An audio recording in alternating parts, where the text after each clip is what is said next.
Hello and good morning everyone. I welcome you all at Verse IS. I hope everyone is doing well. So today is 9th May 2024 and we are going to discuss important news and articles from The Hindu newspaper. So let's see what important news we got today to discuss. But before starting the video, for PDF join Telegram channel Eduverse IS. Link आपको description box में provided है. Make sure video को and तक देखें so that सारी important news आपकी यहाँ पर कवर हो. तो चलिए स्टार्ट करते हैं और देखते हैं आज हमें क्या क्या डिस्कस करना है. Okay, so now in front page देखिए, आज जैसा कोई भी आर्टिकल नहीं जो एग्जाम के पर्सपेक्टिव से इंपॉर्टेंट हो. हम नेक्स्ट मूव करते हैं और आज का पहला आर्टिकल देखते हैं, a chance to settle a constitutional clash. अब यहाँ पर हम किस कॉन्स्टिट्यूशनल क्लैश की बात कर रहे हैं? सबसे पहले इस आर्टिकल को आप जीएस पेपर 2 से यहाँ पर लिंक कर सकते हैं. यहाँ पर हम फंडामेंटल राइट्स एंड डीपीएसपी की बात कर रहे हैं. किसके बारे में? Fundamental rights and DPSP. तो आप सभी को पता है जो फंडामेंटल और डीपीएसपी के बीच में क्लैश होता है ये आज का क्लैश नहीं है, ये आपका बहुत पुराना क्लैश है.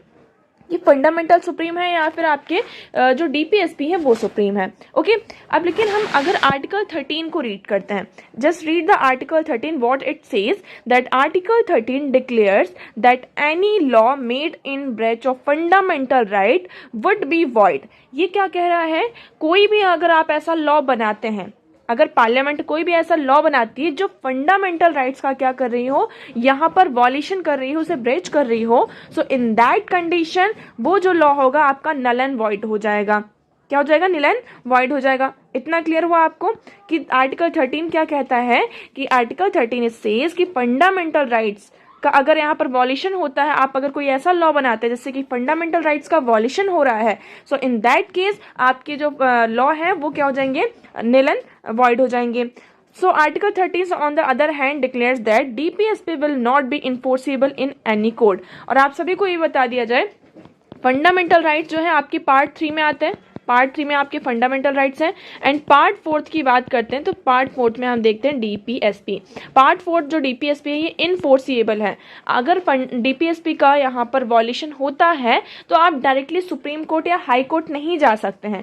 बट अगर फंडामेंटल राइट्स का वॉल्यूशन होता है so in that case you can directly approach to Supreme Court and High Court. Article 32 आपको यहाँ पर पता ही होगा. ओके, हमने यहाँ पे ये सारी चीजें क्लियर हुई. अब ये आर्टिकल क्यों आया है इसके बारे में हम देखते हैं. अब यहाँ पे बहुत दिनों से हम बात कर रहे हैं किसकी? वेल्थ डिस्ट्रीब्यूशन की, है ना, वेल्थ रीडिस्ट्रीब्यूशन, कि यहाँ पर किसी भी एक पर्सन के हाथ पर वेल्थ का एक्यूमुलेशन नहीं होना चाहिए. वेल्थ को हमें क्या करना चाहिए? डिस्ट्रीब्यूट करना चाहिए. ओके, इसी के रिगार्डिंग अगर हम बात करते हैं, आप सभी को आर्टिकल 31 पता है. आर्टिकल 31 ये क्या कहता था पहले? Right to property. अब तो ये आर्टिकल मतलब फंडामेंटल राइट्स में नहीं है राइट टू प्रॉपर्टी, इसे हमने कॉन्स्टिट्यूशनल राइट बना दिया है. बट राइट टू प्रॉपर्टी के बारे में आप सभी को पता है, ठीक है. लेकिन अभी एक्चुअली ये जो केस है, मतलब ये आर्टिकल का आने का मेन क्रक्स ये है. So the question in seminal importance are at stake in property owner association versus state of Maharashtra. Maharashtra में यहाँ पर कुछ प्रॉपर्टीज थी, उसको कुछ बिल्डिंग्स थी, उसको गवर्नमेंट के द्वारा सीज किया गया और ये कहा गया, मतलब सीज हो गई हैं और फिर महाराष्ट्र की जो गवर्नमेंट है दिस स्टेट की, हम इस प्रॉपर्टी को जो कम्युनिटी है ना उसमें यहाँ पर डिस्ट्रीब्यूट कर देंगे. अभी यहाँ पे 9 बेंच जो जजेस सुप्रीम कोर्ट में 9 जज बेंच है वो इसकी पूरी अभी हियरिंग यहाँ पर चल रही है. फर्दर क्या होगा ये हमें आगे पता चलेगा. वहीं से अब ये आ रहा है कि मतलब सुप्रीम कोर्ट के पास एक चांस है. ये आर्टिकल क्या कह रहा है कि ये जो है सुप्रीम कोर्ट के पास एक चांस है या फिर अभी हमारे पास बहुत अच्छा चांस है कि जो कॉन्स्टिट्यूशनल क्लैश है between the fundamental right and DPSP, इसको हम सेटल कर सकते हैं. इतना आपको क्लियर हुआ. अब इसमें कुछ इंपॉर्टेंट पॉइंट्स हैं, कुछ इंपॉर्टेंट आर्टिकल्स हैं, हम उसके बारे में बात करते हैं. पहले आप इस पैरा को पढ़िए. First, what does the term material resource of the community. यहाँ पर ये टर्म आपके लिए बहुत ज़्यादा इंपॉर्टेंट है, material resources of the community.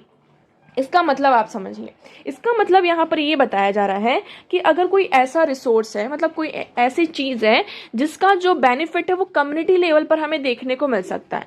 For example अगर हम किसी माइंस की बात करते हैं, यहाँ पर ये XYZ माइन है किसी भी पर्सन की, लेकिन हमने ये देखा कि अरे इस माइन से तो बहुत ज़्यादा फायदा हो रहा है, माइन का एग्जाम्पल आप छूटे, हम पहले छोटा सा एग्जाम्पल कोई सा लेते हैं। यहाँ पर एक लेक है, ये लेक किसी पर्सन ने अपने खुद से बनाया, सारी चीजें उसने करी, ठीक है। इस ए पर्सन ने ये लेक है खुद से यहाँ पे क्रिएट किया और ये आर्टिफिशियल लेक उसने खुद से बनाया, ठीक है। बहुत अच्छा, उसके पास बहुत सारा लैंड था, सारी चीजें थी, तो उसने कैसे भी करके इस लेक को बनाया। बट यहाँ पर हमें लगा कि इस लेक का क्या हो सकता है, मतलब अगर कम्युनिटीज का यूज कर सकती है ना, कम्युनिटी, ये एक रिसोर्स तो है, मटेरियल रिसोर्स है, लेकिन इसका जो यूज है वो कम्युनिटी लेवल पर हो सकता है। तो गवर्नमेंट क्या कर सकती है, गवर्नमेंट के पास यहाँ पर ये कहा जाता है कि राइट है कि वो उसको मतलब कि कम्युनिटी लेवल पर डिस्ट्रीब्यूट कर सकती है। तो यहां से हम बात करेंगे किसकी, article 39 sub clause B and sub clause C की।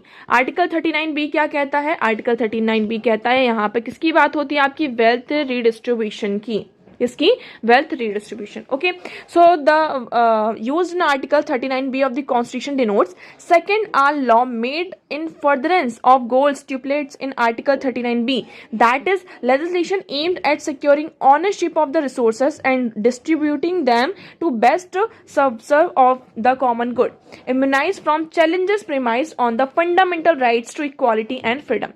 अब यहाँ से आप लिंक करेंगे, हमारा क्या है, आर्टिकल 39B ये किसकी बात करता है, वेल्थ डिस्ट्रीब्यूशन की। अगर कोई ऐसा रिसोर्स है जिसका हम यहाँ पर जो बेनिफिट है वो देख रहे हैं, क्या बड़े लेवल पर देख रहे हैं, तो गवर्नमेंट क्या कर सकती है, उस वेल्थ को एक्वायर कर सकती हैं। और अगर इससे आपके आर्टिकल 14 एंड आर्टिकल 19 का वॉल्यूशन होता है तो उसे नल एंड वॉइड नहीं माना जाएगा। मतलब ये जो आर्टिकल 39B के अंदर अगर हम कोई लॉ बनाते हैं, गवर्नमेंट कोई लॉ बनाती है और इससे अगर आर्टिकल 14 और 19 का वॉल्यूशन हो रहा है, हमारे फंडामेंटल राइट्स के आर्टिकल 14 एंड 19 का वॉल्यूशन हो रहा है, सो इन दैट केस ये जो आर्टिकल 39B के अंदर लॉ बना है वो नल एंड वॉइड नहीं होगा। इतना आपको क्लियर हुआ यहाँ पर, आप इस पैरा को पढ़िए, आपको बहुत अच्छे से समझ में आएगा कि what it saying that laws made in furtherance of the goal stipulated in article 39B।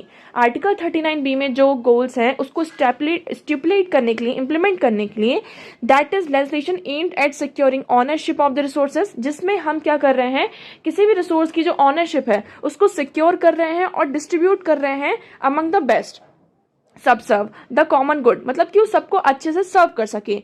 तो ये क्या है, ये आर्टिकल 39B जो है इम्यूनाइज्ड है from the challenges premised on the fundamental rights to equality and freedom.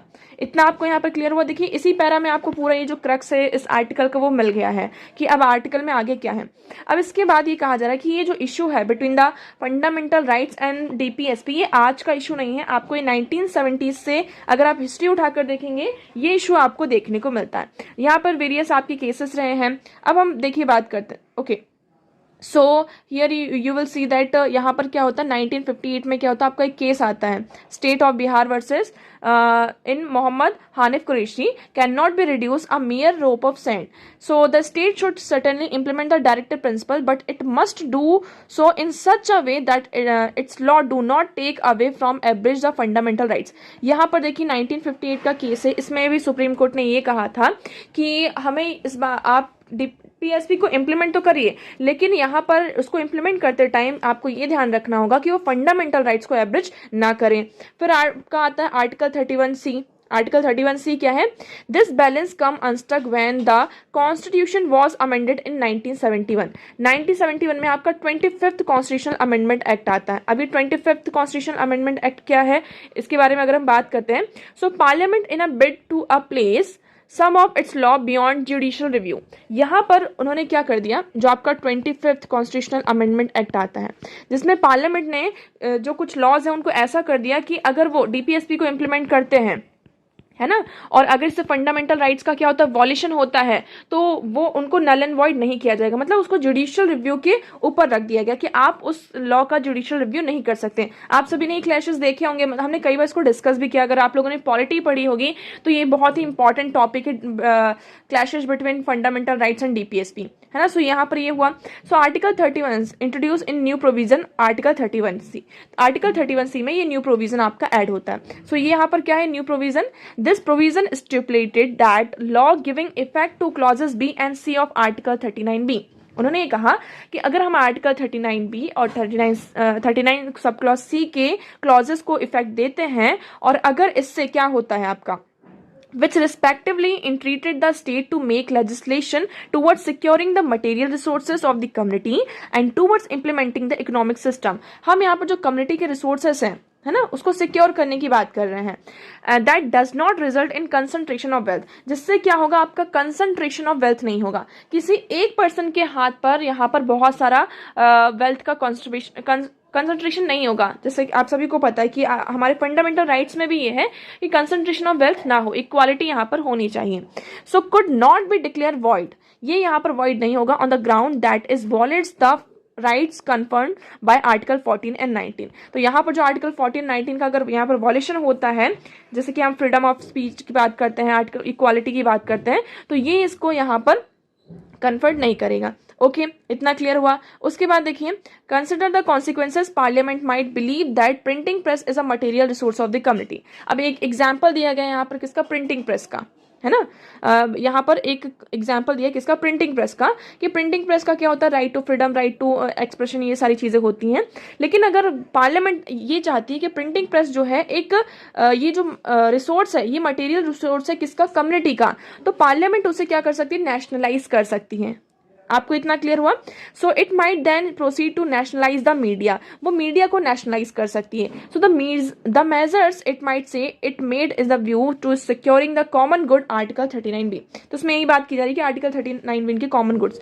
So as an upshot of 25th amendment, this law could neither be challenged on the ground that it did not subserve the common good,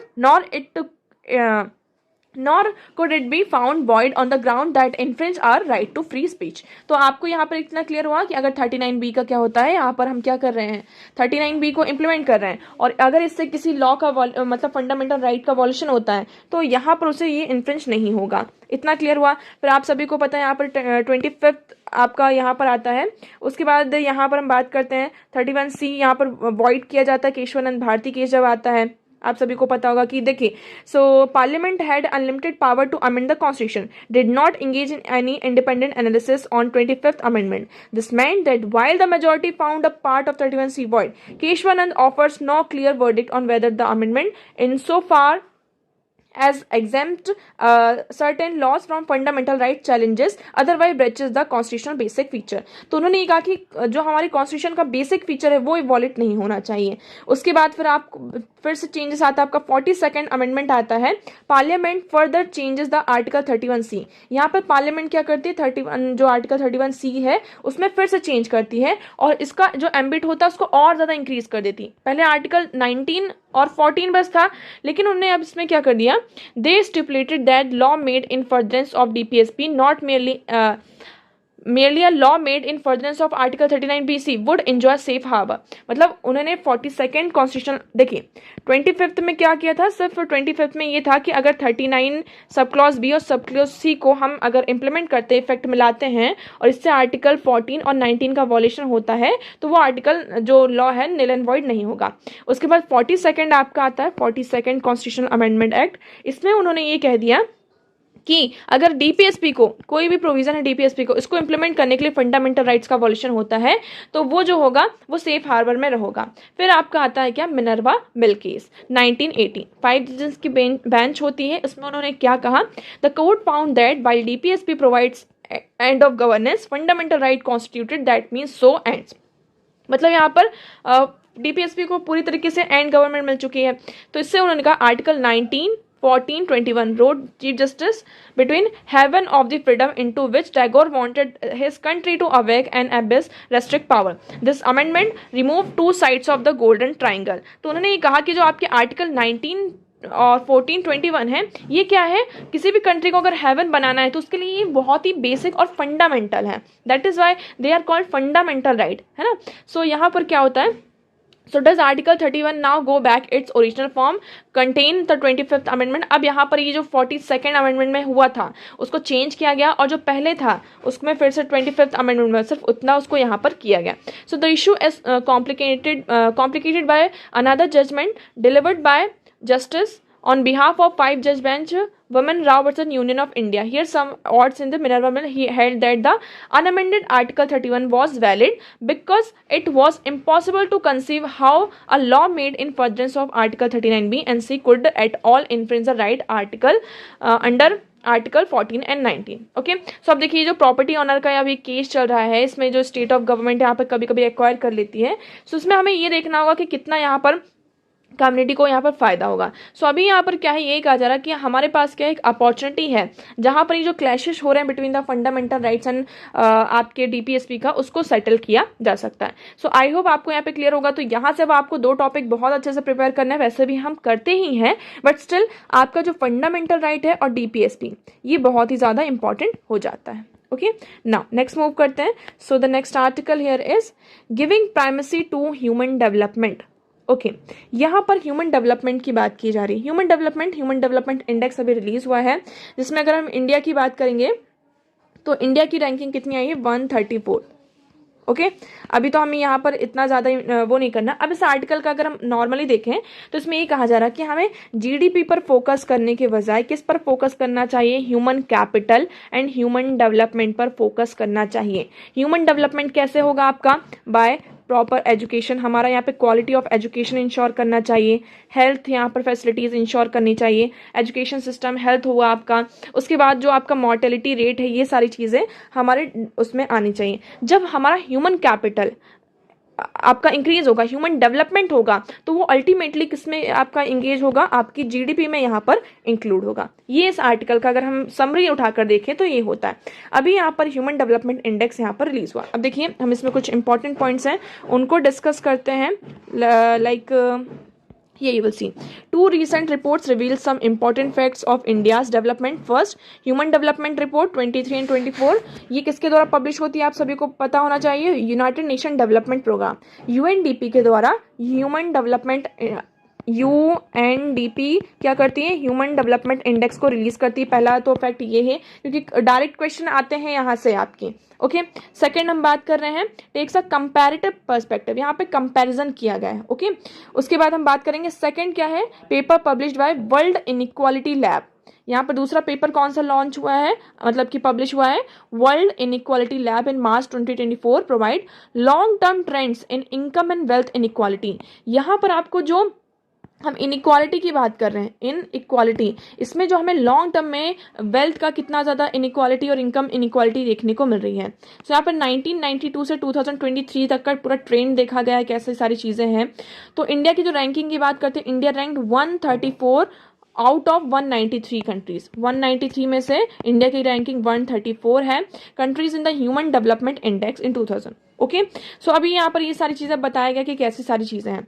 अब उसके बाद हम किस पर focus करना चाहिए, हमें इसमें कहा जा रहा है कि जो हमें ये इनइक्वालिटीज़ है, ये बहुत ज़्यादा आपकी वाइड हो रही है. इंडिया में देखते हैं वर्ल्ड इनइक्वालिटी लैब क्या कह रहा है कि bottom of 50% were getting only 15%. हमने जैसे इसको डिस्कस किया हुआ है कि जो हमारी बॉटम के जो 50% पॉपुलेशन है, उनके पास वेल्थ कितनी है, सिर्फ 15% वेल्थ है, और जो 1% है उनके पास यहाँ पर अगर हम बात करते हैं तो वो 5.3 मिलियन तक, मतलब कि 23 टाइम्स ज़्यादा उनके पास यहाँ पर वेल्थ है. 40% वो क्या करके रखे हैं, वेल्थ का एक्यूमुलेशन उनके पास है.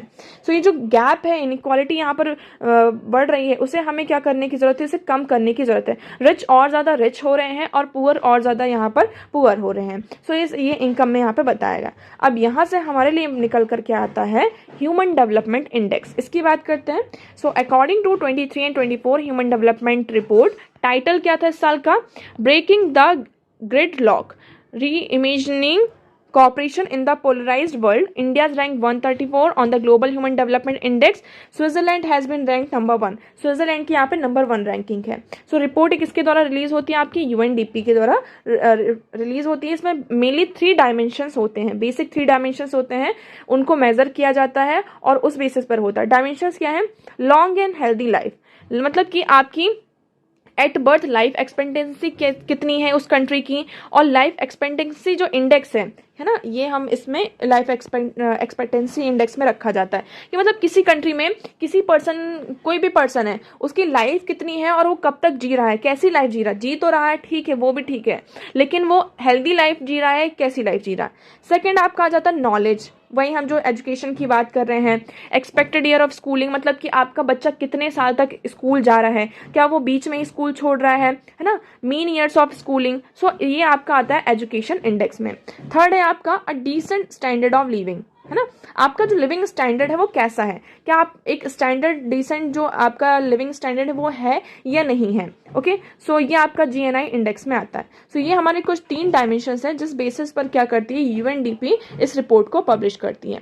बैकग्राउंड की अगर हम बात कर लें, देखिए अलॉन्ग विथ यहाँ पर जो ह्यूमन डेवलपमेंट इंडेक्स है, इसके साथ जो एचडीआर जो है आपका ऑल्सो रिप्रेजेंट करता है आपका multi dimensional poverty index, inequality adjusted human development index, gender inequality index and gender development index. तो ये यहाँ पर इसके साथ रिलीज किए जाते हैं। ओके, अब इस रिपोर्ट्स के कुछ की हाइलाइट्स की हम बात कर लेते हैं। थीम ऑफ रिपोर्ट तो आप सभी को यहाँ पर पता ही चल गया, breaking of gridlock, reimagining cooperation in a polarised world. India की रैंकिंग 135 इन 2021 में थी, अब 2022 में कितनी हो चुकी है, 134।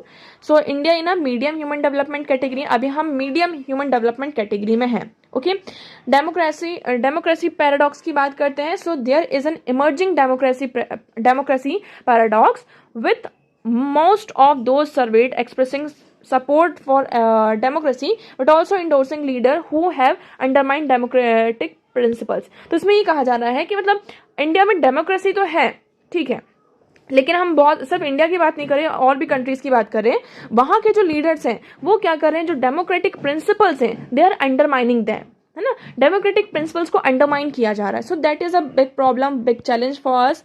फिर उसके बाद हम बात करते हैं global inequalities and widening human development gap. यहाँ पर ग्लोबली आप देख रहे हैं इनइक्वालिटी बहुत ज्यादा इंक्रीज हो रही है, आपकी वाइड हो रही है। So global inequalities have been compounded by substantial economic concentration.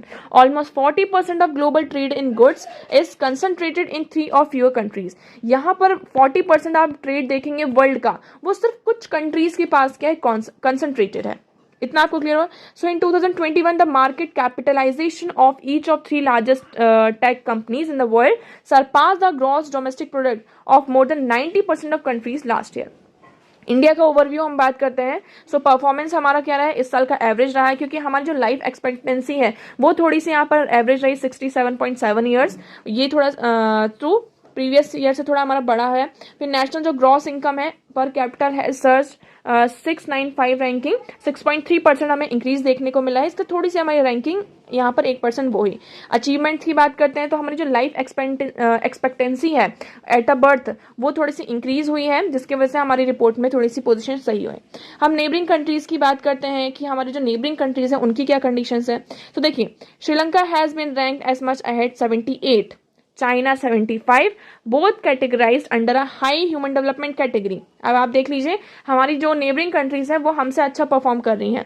So India also rank Bhutan which stand is 125 and Bangladesh which is the 129th position. India, Bhutan and Bangladesh are all in medium human development category. तो भूटान की भी ranking आप देखेंगे 125th है, बांग्लादेश की 129th है। देखिए number हमारे लिए इंपॉर्टेंट नहीं है, लेकिन यहाँ पर देखिए क्या बताया जा रहा है कि ये जो हमारे हमारी जो नेबरिंग कंट्रीज हैं उनकी भी रैंकिंग क्या है, हमसे ज़्यादा अच्छी है। ओके, सो यहाँ पर सिर्फ नेपाल और पाकिस्तान जो है हमसे लोअर लेवल पर आते हैं। सो आई होप आपको ये आर्टिकल पूरा यहाँ पर क्लियर होगा। नाउ नेक्स्ट मूव करते हैं। So the next article is debt on by South Asian nation to China hit records level. अब इस आर्टिकल में ये बताया जा रहा है कि जो साउथ एशियन नेशन है, आप पहले इस चार्ट को देखेंगे आपको पूरा क्लियर हो जाएगा। ये जो ब्लू वाला पार्ट दिख रहा है आपको पूरा, ये इतना जो डेट है वो चाइना ने देकर रखा है साउथ एशियन कंट्रीज को। अब हम एक एक कंट्री की बात करते हैं। नाइजीरिया में देखिए 83% यहाँ पे डेट है, यूकेडोर में 77%, पाकिस्तान 72% यहाँ पर चाइना ने क्या करके रखा है, डेट दे के रखा है।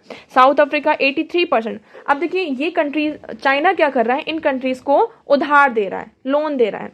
उसके बाद इतने सारे जो प्रोजेक्ट बन रहे हैं, इसी तरीके से यहाँ पर ये जो नेशंस है, साउथ एशियन नेशन है, वो चाइना की ये जो डेट ट्रैप पॉलिसी है इसमें यहाँ पर ट्रैप होते जाते हैं। तो देखिए कितने सारे नेशन है, आप देखिए नंबर देखिए कि ये जो ग्रे वाला पार्ट है वो अदर कंट्रीज का है और ये जो ब्लू वाला पार्ट है वो चाइना का है यहाँ पर, कि चाइना यहाँ पे कितना ज़्यादा लोन प्रोवाइड कर रहा है। सो अभी यहाँ पे वर्ल्ड बैंक की लेटेस्ट रिपोर्ट आई है जिसका नाम है international debt report 2023। This was due to China's going global strategy which was initiated in 1999 to improve Chinese investment and lending abroad. तो चाइना की जो लेंडिंग है वो बहुत ज़्यादा क्या हो रही है, इंक्रीज हो रही है। इसीलिए आप सभी को पता है, अब ये पूरा यहाँ पर नंबर दिया गया है, कैसी सारी चीज़ें हैं। So here you will see that debt on by various countries specially in South Asia and Africa तो China has multiplied its recent year। कुछ recent year में आप देखेंगे जो इनका डेट है वो मल्टीप्लाई होता ही जा रहा है। China is either a sole or the major lender for the majority of these countries। China क्या है यहाँ पर, सोल और मेजर लेंडर कहा जाता है इस रीजन में है। तो इसी तरीके से धीरे धीरे जो एक्सटर्नल डेट है, तो अगर इनका जो ज्यादातर शेयर है वो कहाँ से, मतलब जो कंट्रीज यहाँ पे देखिए, ऐसा नहीं कि वो उधार नहीं लेती, लोन नहीं लेती, लेकिन वो सबसे ज्यादा किससे ले रही हैं, चाइना से ले रही हैं। तो ये चाइना का एक आप कह सकते हैं बहुत बड़ा हथियार है उसके पास। नाउ नेक्स्ट मूव करते हैं। So the next article is India is now third largest producer of solar power. India क्या है आज के टाइम पे थर्ड, हमने जापान को भी क्या कर दिया, ओवरटुक किया है, और हमारा जो सोलार पावर में आपका प्रोडक्शन है, प्रोड्यूसर जो है, हम अब थर्ड नंबर पर आ चुके हैं। Okay, so in 2023 India overtook Japan to become the world third highest producer of solar power, said report by international energy analytic agency. यहाँ पर एम्बर की रिपोर्ट आई है, उसके अकॉर्डिंग ये बताया जा रहा है। सो इंडिया ने यहाँ पे 113 बिलियन यूनिट्स ऑफ क्या किया है, सोलार पावर को यहाँ पर जनरेट किया है, और जापान का 100 टन यहाँ पर बिलियन यूनिट्स है। इन टर्म्स ऑफ जो हमारे देखिए आपकी दो चीज आ जाती है, एक इंस्टॉल्ड पावर कैपेसिटी आती है कि हमने इतना जो पावर इसको इंस्टॉल किया है, और दूसरा आता है आपका प्रोड्यूस, यहाँ पे प्रोडक्शन कितना हो रहा है और इंस्टॉलमेंट कितना हो रहा है, इन दोनों में यहाँ पर डिफरेंस है। तो आपको ये दोनों पॉइंट्स में, ये जो दोनों कीवर्ड्स हैं, इस पर फोकस करना होगा। हम इंस्टॉल्ड पावर की कैपेसिटी में बात करते हैं, so which include sources of renewable and non renewable energy.